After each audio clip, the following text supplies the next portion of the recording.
Welcome to Devi Infotech. మనం రోజు daily చూస్తూనే ఉంటాం. చిన్న పిల్లల దగ్గర నుంచి పెద్దవాళ్ళ వరకు ప్రతి ఒక్కరు ఏ పదానికి ఏ చిన్న వర్డ్‌కి మీనింగ్ తెలియకపోయినా గానీ ప్రతి ఒక్కళ్ళు వెళ్లి గూగుల్‌లో సెర్చ్ చేస్తూ ఉంటాం. మనం గూగుల్‌లో సెర్చ్ చేయగానే మనకి గూగుల్‌లో బ్లూ కలర్‌లో లింక్స్ కనిపిస్తా ఉంటాయి. మనం వాటిని ఓపెన్ చేస్తాం. అవి వెళ్ళగానే ఇంకొక పేజ్ ఓపెన్ అవ్వటం జరుగుతుంది. దాంట్లో మనకు కావాల్సిన ఇన్ఫర్మేషన్ అనేది మనం చూసుకుంటాం. అసలు ఇవన్నీ ఎక్కడి నుంచి వస్తున్నాయి? వీటన్నిటిని ఏమంటారు? అసలిదెలా క్రియేట్ చేస్తారు? అనేది తెలుసుకోవాలనుందా? చాలా ఈజీ అండి. చిన్న చిన్న టెక్నాలజీస్‌ని, చిన్న చిన్న విషయాల్ని తెలుసుకోవడం చాలా ఈజీ. ఈ చిన్న విషయాలను తెలుసుకోవడం ద్వారా మనం అసలు ఒక వెబ్‌సైట్ అంటే ఏంటి? ఆ వెబ్ పేజెస్‌ని ఎలా క్రియేట్ చేస్తాం? ఒక వెబ్ పేజ్ అంటే ఏంటి? వెబ్ డెవలపర్ ఎలా అవుతారు? ఇలా చాలా విషయాల గురించి ఈరోజు మనం మాట్లాడుకుందాం. ఫస్ట్ నేనిప్పుడు మనం గూగుల్‌లో రోజువారీ ఎలా అయితే టైప్ చేస్తామో, అలా ఒక విషయం గురించి ఏదైనా సెర్చ్ చేయాలనుకున్నప్పుడు ఏం చేస్తాం? ఇలా సెర్చ్ బార్‌లోకెళ్ళి ఇప్పుడు నేను ఫర్ ఎగ్జాంపుల్ ఫ్లవర్స్ గురించి సెర్చ్ చేయాలనుకుంటున్నాను. నేనిక్కడ ఫ్లవర్స్ అని టైప్ చేస్తాను. మనకి ఏం ఓపెన్ అవుతుందో చూద్దాం.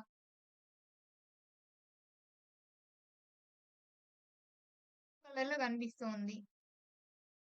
ఇదేమో మొత్తం కలిపి ఒక వెబ్‌సైట్ అంటాం మనం దీన్ని.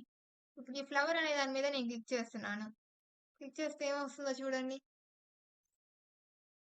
ఇలా ఏ విషయాన్నైనా గానీ మనం గూగుల్‌లో సెర్చ్ చేసుకుంటూ ఉంటాం. మనకి నెసెసరీ ఏ ఇన్ఫర్మేషన్ కావాలన్నా గూగుల్‌లోకే వెళ్తూ ఉంటాం.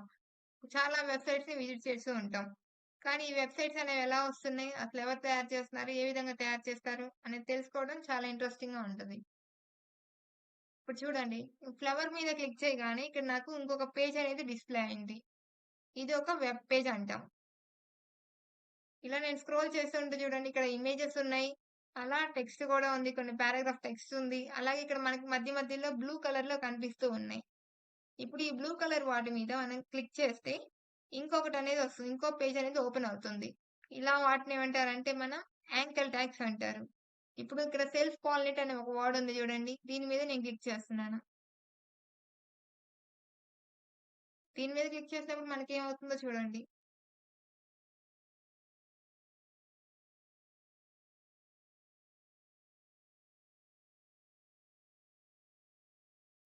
చూస్తున్నారు కదా! నెక్స్ట్ పేజ్ అనేది ఓపెన్ అవుతుంది. ఇప్పుడు సెల్ఫ్ పాలినేషన్‌కి సంబంధించిన ఇన్ఫర్మేషన్ మొత్తం ఇక్కడ ఇంకొక పేజ్‌లో ఉంది. అలాగే ఈ పేజ్‌లో కూడా కొన్ని మనకి బ్లూ కలర్‌లో కనిపిస్తున్నాయి. అంటే ఇవి ఇంకొక లింక్స్ అన్నమాట. దాని మీద క్లిక్ చేస్తే దాని గురించి ఇన్ఫర్మేషన్ అనేది ఇంకొక వెబ్ పేజ్‌లో మనకి డిస్‌ప్లే అవుతుంది.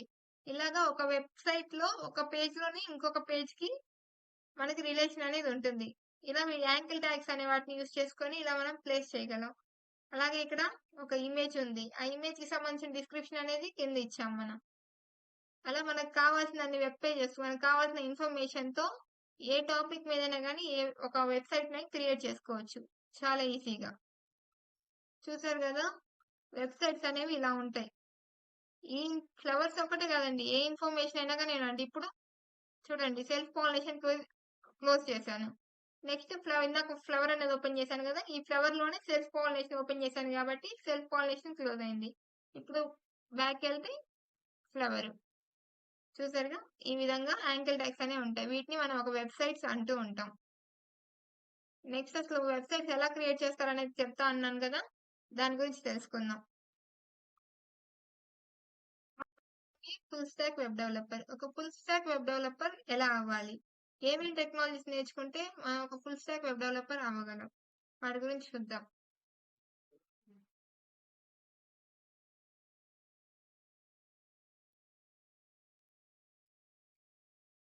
వెబ్ డెవలప్‌మెంట్ అంటే ఏంటి?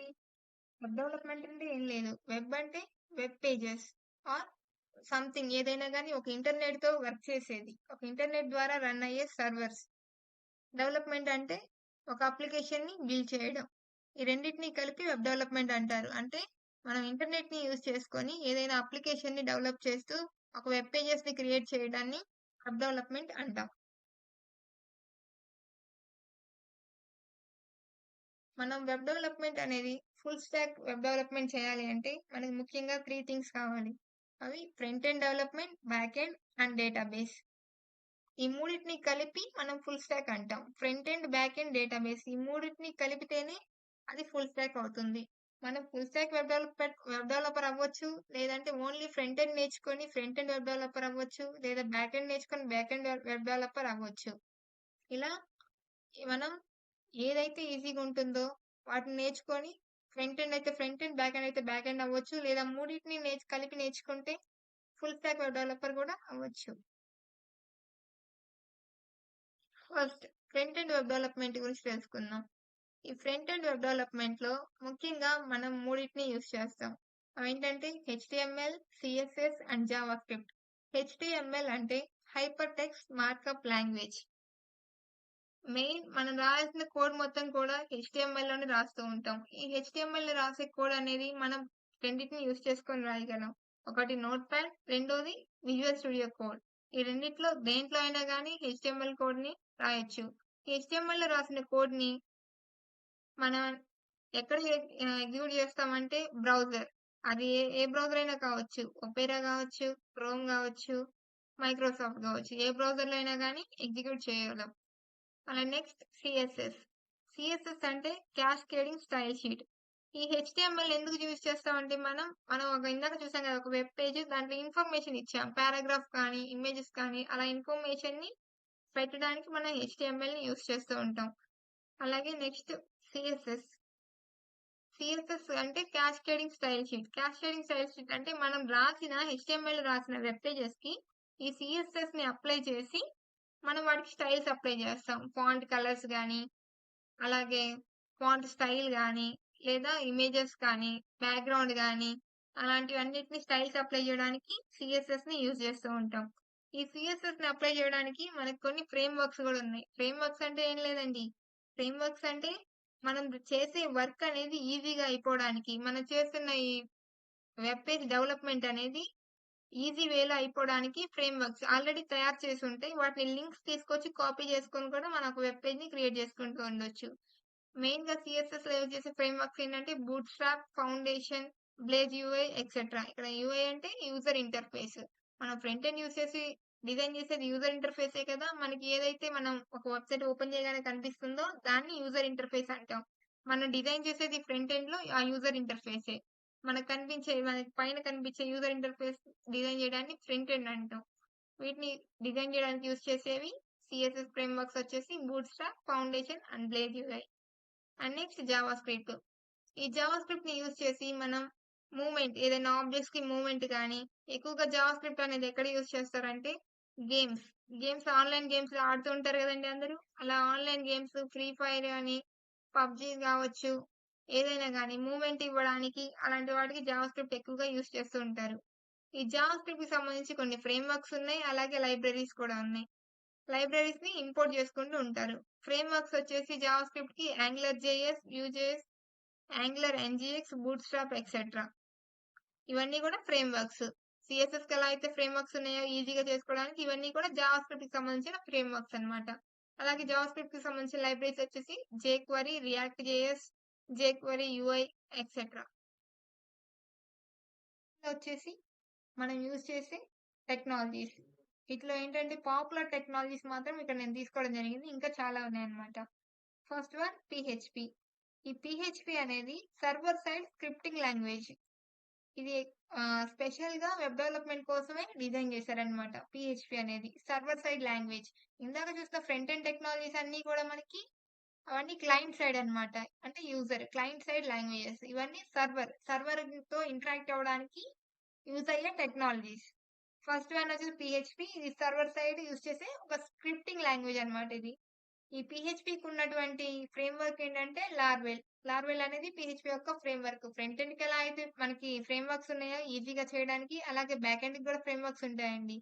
వాటిలో PHPకి సంబంధించి ఉన్నటువంటి ఫ్రేమ్ వర్క్ ఏంటంటే లార్వెల్. నెక్స్ట్ వన్ వచ్చేసి Node.js అనేది ఒక ఓపెన్ సోర్స్ లాంగ్వేజ్, అలాగే క్రాస్ ప్లాట్ఫామ్ అన్నమాట. జావా స్క్రిప్ట్ కోడ్ ని బ్రౌజర్ లో ఎగ్జిక్యూట్ చేయడానికి యూజ్ చేసేది Node.js. దీనికి ఉన్నటువంటి ఫ్రేమ్ వర్క్ వచ్చేసి ఎక్స్ప్రెస్ అనే ఫ్రేమ్ వర్క్ ని యూజ్ చేసి Node.js లో రాసిన కోడ్ ని ఈజీగా మనం తెచ్చుకుంటాం. అలాగే ది మోస్ట్ పాపులర్, ఇప్పుడు ప్రెసెంట్ ఎక్కువ మంది యూజ్ చేస్తుంది ఏంటంటే పైథాన్ అనేది ఒక ప్రోగ్రామింగ్ లాంగ్వేజ్. అలాగే పైథాన్ వచ్చేసి యూజ్ చేసుకునేది ఏంటంటే ఇంటర్ప్రిటర్‌ని యూజ్ చేసుకుంటుంది. కంపైలర్ కాదు. ఇంటర్ప్రిటర్‌ని యూజ్ చేసుకుంటుంది. అలాగే less source lines of code అనేది తీసుకుంటుంది. పైథాన్‌లో మనం సింటాక్స్ అనేది డిఫరెంట్‌గా ఉంటుంది. సి, జావా వీటితో పోలిస్తే పైథాన్ సింటాక్స్ అనేది చాలా ఈజీగా ఉంటుంది. దానికి ఎటువంటి హెడర్ ఫైల్స్ అలాంటివి ఇంక్లూడ్ చేయాల్సిన అవసరం కూడా ఉండదు. కాబట్టి పైథాన్ అనేది మనం నేర్చుకోవాలంటే చాలా ఈజీ అండి. బ్యాక్ ఎండ్ వచ్చేసి చాలా మంది కూడా పైథాన్‌ని ప్రిఫర్ చేస్తూ ఉంటారు. ఈ పైథాన్‌కి సంబంధించిన ఫ్రేమ్‌వర్క్స్‌లో డిజాంగో అనేది చాలా మెయిన్. చాలా మంది యూజ్ చేసేది డిజాంగో. జాంగో యూజ్ చేసి మనం పైథాన్‌కి సంబంధించి వర్క్స్ అన్నీ చేసుకోవచ్చు. And next one Java. Java గురించి మనందరికీ తెలిసిందే. జావా అనేది మోస్ట్ పాపులర్ లాంగ్వేజ్ అంటే ఒక programming language. High scalable language. Java అనేది ఒకప్పుడు బాగా యూజ్ చేసేవాళ్ళు. కానీ ఇప్పుడు పైథాన్ రావడం వల్ల జావాతో పోలిస్తే పైథాన్ ఈజీగా ఉండడం వల్ల ఎక్కువ మంది పైథాన్‌ని చూజ్ చేసుకోవడం జరుగుతుంది. జావా సింటాక్స్ అనేది అండర్‌స్టాండబుల్ ఈజీగా అండర్‌స్టాండ్ చేసుకోగలం. అలాగే జావాకున్నటువంటి మనకి ఫ్రేమ్‌వర్క్ ఏంటంటే స్ప్రింగ్. ఈ స్ప్రింగ్ అనే ఫ్రేమ్‌వర్క్‌ని యూజ్ చేసి మన జావాని ఈజీగా చేయగలం. అలాగే నెక్స్ట్ వన్ వచ్చేసి సి హాష్ అనేది కూడా one of the language. And C హాష్‌లో ఉన్న ఫ్రేమ్‌వర్క్ వచ్చేసి డాట్ నెట్. చాలా మంది యూజ్ చేస్తూనే ఉంటారు సి హాష్ గూడా. ఇది బ్యాక్ ఎండ్ గురించి. నెక్స్ట్ డేటాబేస్ గురించి చూద్దాం. డేటాబేసెస్. డేటాబేసెస్ గురించి చూస్తున్నాం కదా! నెక్స్ట్ డేటాబేసెస్‌లో మెయిన్ వచ్చేసి మనం పాపులర్‌గా ఈ 3 డేటాబేసెస్‌ని యూజ్ చేసుకుంటాం. MySQL, MongoDB and PostgreSQL. మెయిన్‌గా ఈ మూడిటి గురించి మనం తెలుసుకోవాలి. ఎందుకంటే ఎక్కువగా యూజ్ చేసే డేటాబేసెస్ ఇవేనండి. అసలు డేటాబేస్ అంటే ఏంటి? డేటాబేస్ అంటే మన ఇచ్చిన డేటాని స్టోర్ చేసుకొని మనకు కావాల్సినప్పుడు మనం రిట్రైవ్ చేసుకోవడానికి యూజ్ అయ్యేది డేటాబేస్. ఈ డేటాబేస్‌ని మేనేజ్ చేయడం అనేది చాలా ఇంపార్టెంట్. మనం ఏ డేటా ఇచ్చినా గానీ దాన్ని మనం ఎక్కడొక్కడ స్టోర్ చేయాల్సి ఉంటుంది. స్టోర్ చేయకపోతే దాన్ని మనం తిరిగి రిట్రైవ్ చేసుకోవడం కష్టం కదా! అలాగే ఇలా డేటాని స్టోర్ చేసుకొని మళ్ళీ రిట్రైవ్ చేసుకోవడానికి మనం వేరియస్ టైప్స్ ఆఫ్ డేటాబేస్ అనేవి యూజ్ చేస్తూ ఉంటాం. వాటిలో మైఎస్‌క్యూఎల్ ఒకటి. మైఎస్‌క్యూఎల్‌లో డేటా అనేది మెయిన్‌గా టేబుల్స్ ఫార్మ్‌లో స్టోర్ అవుతూ ఉంటుంది. ఫర్ ఎగ్జాంపుల్‌కి మనం ఒక కంపెనీ, ఒక ఎంప్లాయీస్, ఒక సాలరీ, ఐడీ నంబర్స్ అలాగే వాళ్ళ యొక్క యూనిక్ ఐడీ, వాళ్ళ యొక్క బ్రాంచ్, డిపార్ట్‌మెంట్ వాటి గురించి గనక ఒక డేటాని స్టోర్ చేసుకున్నామంటే దాన్ని తిరిగి రిట్రైవ్ చేసుకోవడానికి మనం కొన్ని క్వెరీస్‌ని రాయాల్సుంటుంది. మనకి క్వెరీస్ రాసేటప్పుడు మనకి మొత్తం టోటల్ ఇన్ఫర్మేషన్ కావాలంటే దానికి సంబంధించిన క్వెరీ రాసుకోవాలి. లేదా మనకి వాటిలో కావాల్సిన నేమ్ అండ్ ఐడీస్ మాత్రమే employee ID and employee name మాత్రమే కావాలనుకుంటే వాడికి సంబంధించి సెపరేట్ క్వెరీస్‌ని రాసుకోవచ్చు. అప్పుడు ఆ 2 కాలమ్స్ మాత్రమే మనకి డిస్‌ప్లే అవ్వడం జరుగుతుంది. ఇక్కడ క్వెరీస్ అనేవి మెయిన్ రోల్‌ని ప్లే చేస్తూ ఉంటాయి. అప్పుడు ఆ 2 కాలమ్స్ మాత్రమే మనకి డిస్‌ప్లే అవ్వడం జరుగుతుంది. ఇక్కడ క్వెరీస్ అనేవి మెయిన్ రోల్‌ని ప్లే చేస్తూ ఉంటాయి. ఎస్‌క్యూఎల్‌లో మెయిన్‌గా క్వెరీసే రాస్తూ ఉంటారు. క్వెరీసే రాయాలి. అయితే ఇక్కడ చెప్పుకోవాల్సిన ఇంకో విషయం ఏంటంటే ఈ ఎస్‌క్యూఎల్ అనేది కేస్ సెన్సిటివ్. మనం డేటాని స్టోర్ చేసేటప్పుడు ఏ విధంగా అయితే ఇస్తామో అంటే క్యాపిటల్ లెటర్స్ ఇస్తే దాన్ని రిట్రైవ్ చేసుకునేటప్పుడు కూడా మనం క్యాపిటల్ లెటర్సే టైప్ చేయాలి. స్మాల్ లెటర్స్ టైప్ చేస్తే ఆ డేటా రాదండి. ఈ విధంగా డేటాబేస్ అనేది ఉంటుంది. Next MongoDB. మాంగోడీబీ కూడా వన్ ఆఫ్ ది డేటాబేస్. అది కూడా ఎక్కువగా యూజ్ చేస్తూ ఉంటారు. ఎఫెక్టివ్‌గా డేటాబేస్‌ని మేనేజ్ చేయడం కోసం ఈ మాంగోడీబీ అనేది కూడా one of the database. Next PostgreSQL. Postgre PostgreSQL అనేది కూడా ఆహ్, స్పెషల్‌గా వెబ్ అప్లికేషన్స్ కోసమే తయారు చేయబడినటువంటి ఒక డేటాబేస్. మెయిన్‌గా వెబ్ డెవలప్‌మెంట్ కోసం యూజ్ చేసే డేటాబేసెస్ ఈ 3. ఈ డేటాబేస్‌లో మనం ఏ డేటా తీసుకున్నా గానీ, మనం ఎంత డేటా రాసినా, ఎన్ని వెబ్ పేజెస్ క్రియేట్ చేసినా వాటిని స్టోర్ చేయడం ఇంపార్టెంట్ కదా! స్టోర్ చేయకపోతే మన ఇన్ఫర్మేషన్ మళ్ళీ తిరిగి పొందలేం. కాబట్టి మనం ఏది తీసుకున్నా గానీ డేటాని స్టోర్ చేయడం అనేది చాలా ఇంపార్టెంట్. సో, డేటా అనేది మనకి తిరిగి రావాలి గాబట్టి ఈ డేటాబేసెస్‌ని యూజ్ చేస్తూ ఉంటాం. ఇదండి మనకు ఫుల్ స్టాక్ అంటే ఫ్రంట్ ఎండ్, బ్యాక్ ఎండ్ అలాగే డేటాబేస్. ఈ మూడిటి గురించి అసలు ఆ మూడిట్లో ఉండే ఫ్రేమ్‌వర్క్స్ ఏంటి? అలాగే ఆ మూడిటిని ఎందుకు యూజ్ చేస్తారు? ఆ మూడిటి యొక్క ఉపయోగం ఏంటి? ఈ వెబ్ పేజెస్‌ని ఎలా క్రియేట్ చేయాలి అనే వాటి గురించి చూస్తున్నాం. అయితే నెక్స్ట్ వీడియోలో మనం ఫ్రంట్ ఎండ్ వెబ్ డెవలప్‌మెంట్‌ని స్టార్ట్ చేద్దాం. హెచ్టీఎంఎల్ యూజ్ చేసుకొని ఒక ఇమేజెస్ ఎలా పెట్టాలి, ఒక పారాగ్రాఫ్స్ అనేవి ఎలా పెట్టాలి, ఒక సౌండ్ మార్క్యూ ట్యాగ్స్ ఎలా యూజ్ చేయాలి, స్క్రోలింగ్ ఉంటది కదా! మనం అప్పుడప్పుడు స్క్రోల్ అవుతూ ఉంటాయి. టీవీస్‌లో అలాగా చూస్తుంటే ఆ స్క్రోలింగ్ ఎలా ఇవ్వాలి, ఆ టేబుల్స్ ఎలా ఫార్మ్ చేయాలి అనే వాటి గురించి చూద్దాం.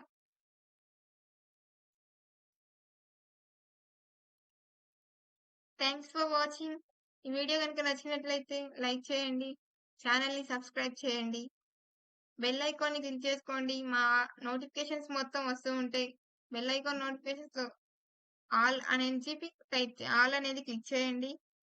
మీకేదన్నా ఇన్ఫర్మేషన్ అర్థం కాకపోయినా, లేదా ఇంకా ఏదైనా ఇన్ఫర్మేషన్ కావాలన్నా కామెంట్స్ ద్వారా మాకు తెలపండి. దాని ద్వారా మేము ఇంకా ఇంప్రూవ్ చేసుకోగలుగుతాం. మీకు కావాల్సిన ఇన్ఫర్మేషన్‌ని బట్టి నెసెసరీ ఇన్ఫర్మేషన్‌ని ప్రొవైడ్ చేయగలుగుతాం. Thank you.